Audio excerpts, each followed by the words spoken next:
Good morning, and thank you for joining me. Many of you in the room are my friends. Many of you in this room know me. Many of you have cheered for me, or worked with me, or supported me. And now, every one of you has good reason to be critical of me.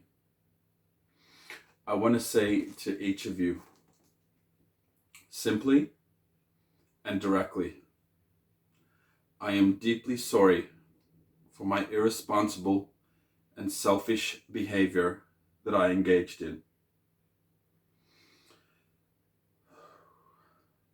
I know people want to find out how I could be so selfish and so foolish.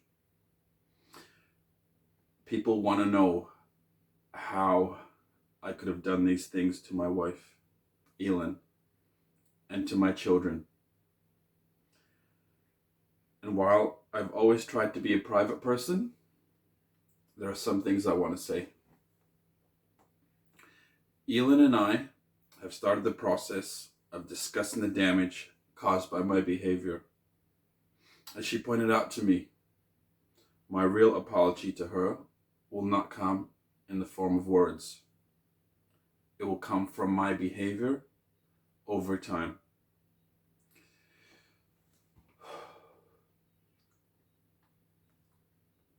We have a lot to discuss.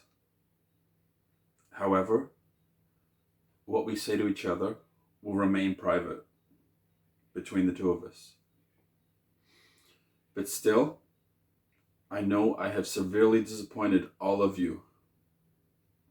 I have made you question who I am and how I have done the things I've done. I am embarrassed that I have put you in this position. For all that I've done, I am so sorry. I have a lot to atone for.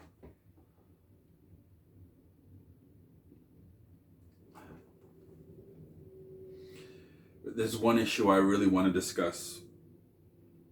Some people have speculated that Elin somehow hurt or attacked me on Thanksgiving night.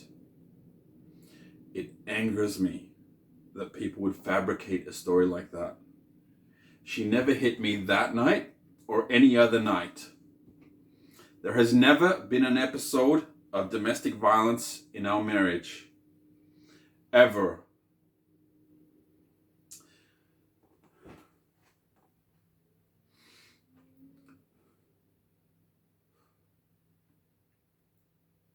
Elin has shown enormous grace and poise throughout this ordeal. Elin deserves praise, not blame. The issue involved here was my repeated irresponsible behavior. I was unfaithful. I had affairs. I cheated. What I did is not acceptable. And I'm the only person to blame.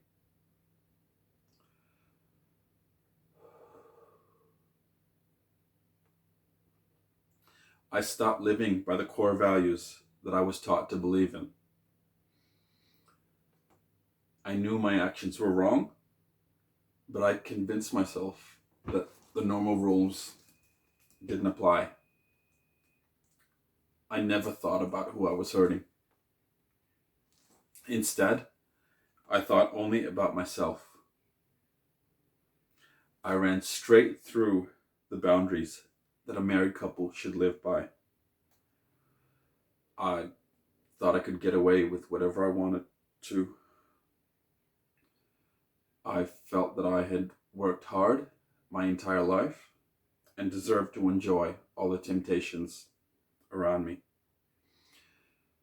I felt I was entitled. Thanks to money and fame, I didn't have far.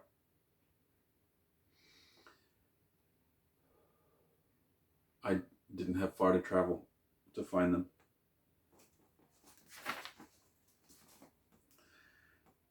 Some of you have written things about my family. Despite the damage that I've done, I still believe it is right to shield my family from the public spotlight. They did not do these things. I did. I've always tried to maintain a private space for my wife and children. They've been kept separate from my sponsors and my commercial endorsements. When my children were born, we only released photographs so they, the paparazzi, would not chase them. However, my behavior does not make it right for the media to follow my 2.5-year-old daughter to school and report the school's location. They staked out my wife and pursued my mom. Whatever my wrongdoings, for the sake of my family, please leave my wife and children out of this.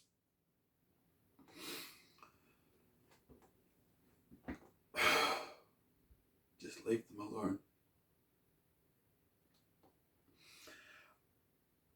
I recognize that I've brought this on myself.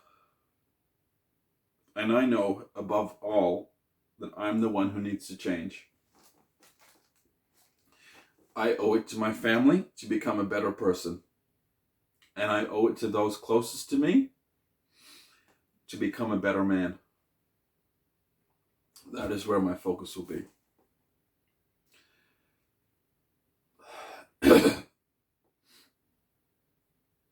I have a lot of work to do. Like with my golfing career, I intend to dedicate myself to doing it.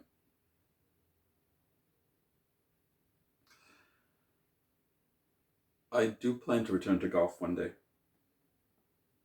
I just don't know when that day will be.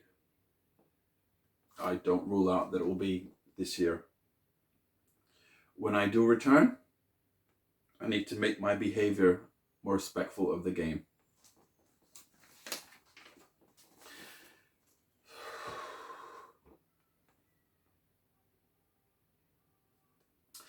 In recent weeks, I have received many thousands of emails, letters, and phone calls from people expressing good wishes.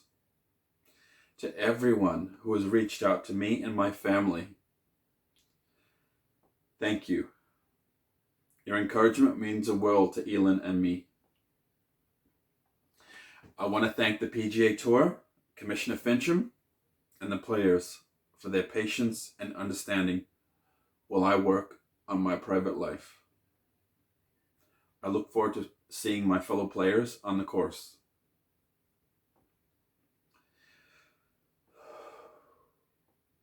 Finally, there are people in this room, and there are many people at home who believed in me. Today, I want to ask for your help. I want to ask you to find room in your hearts to one day believe in me again.